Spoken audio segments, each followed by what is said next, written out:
Welcome to Design Stand-Up, Episode 18, Top Questions to Ask Before Designing Anything by Eugen Eşanu of UX Planet. And I'm Ryan Stone, your host and fellow UX designer. Welcome to the show, if it's your first time listening. Here at Design Stand-Up, I partner with top blogs in the design industry to read you well-crafted articles from the best in the biz. In today's episode, Eugen of UX Planet lists the top questions you should be asking your stakeholders before getting started with designing. So without further ado, let's stand up.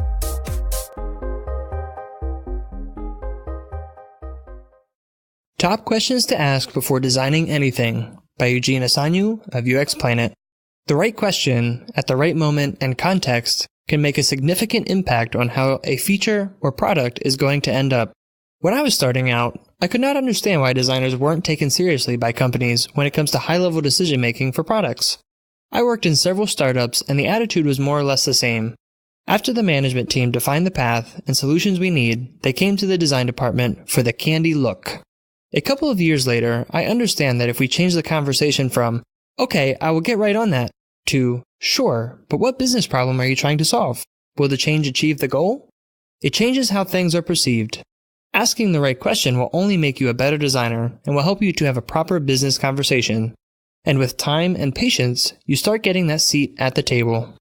Asking the right questions before beginning any type of work is what will define if we will achieve something significant or not. Whether you are launching a new product, feature, or service, asking the right question is like the water that cleans the dusty front window of your car. The more questions you ask, the clearer the front view becomes. I run a design studio, and we use a set of questions that help us assess what the client is trying to achieve. These questions help us at different stages of problem definition and design. They help us keep a clear focus and not deviate from the core goal. They are not for agencies only, but for product or service companies too. So I decided to share them with you, and hopefully it will add an extra small drop of value to your process. This list of questions is not a blueprint, because asking the same question for different contexts may end up bad. Rather, it's a good conversation kickstarter. They will help you assess certain situations and what should be done next. So you can use the list below for almost every stage of a design process. Number 1. Define the problem. Never accept the problem at face value. Instead, try to find what the real problem is, the problem behind the problem, by asking a few questions. What's the main problem we are trying to solve? Is this the right problem to solve? Is it worthy of our best efforts? What other products could we solve that would bring more value to our company or customers than this one? Important to note, what will be the impact on your business if we don't change or redesign the blank? Let's say we leave it like this for the next 1 to 3 years. This question is critical to answer after you have defined the problem. I had a client who told me that nothing could go wrong because he would not allow it. That's a sad and unpractical way of looking at things. If you don't know what could go wrong, then how would you know when it's not wrong? Also, this allows you to see if you really need to focus on that issue or not. Number 2. Validating the problem. After we discuss the problem in general terms, now it's time to put some practical KPIs behind it and also align with the business goals and stakeholders. What are the business goals? Which business goals will the problem solve? What do the stakeholders think about the idea or project ahead?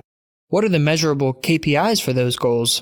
What is the value of those goals to the business? It may be money, more time to do end things, etc. How will we know when we achieve the main goal?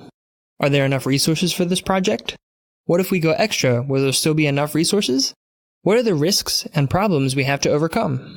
Have you taken into account the opinion of all departments, which will be affected by your end product, feature, or UI change? Number 3. Defining the thinking model of your users. After you define the problem, make sure you speak the same language as your users do. It is important because without a proper alignment, the project may end up in a different direction. What do users think when doing their tasks? How is their thinking process structured? How do you structure the problem so when you speak about it with your users, they are thinking about it in the same way? Number 4. Getting to know your users. Here the question would depend mostly on the industry you are in and who is your core user. But as a general rule, you have to know all the details of how a day in their life looks like, whether at home or work. Any small detail can make a difference on the end result. For example, let's say that we design an app for restaurant owners. The app should allow them to manage their business better. In this case, you have to know A. How does a day in their work life look like? B. How do they refer to different processes they do? C. What are the different steps they go through when ordering food? D. How do they manage their inventory? E. How do they manage people, shifts, or responsibilities?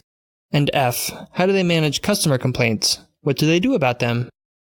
Number 5. Assessing if the design is satisfying or not. Our primary goal is to see if the KPIs we have set in the beginning can be achieved or will be achieved through what we have designed. After that, we should assess the design itself. Important note, it's not productive and will not add any value if you ask questions such as, do people like drop-down menus? The right question to ask is, does this drop-down menu, with these words, in this context, on this page, create a good experience for people who are likely to use this site? We should leave aside, do people like it, and get deeper into the strategic context of design. Did it take the user an hour or a couple of minutes to do the task at hand? Did he have to stop everything while doing the task, or was it something done subconsciously?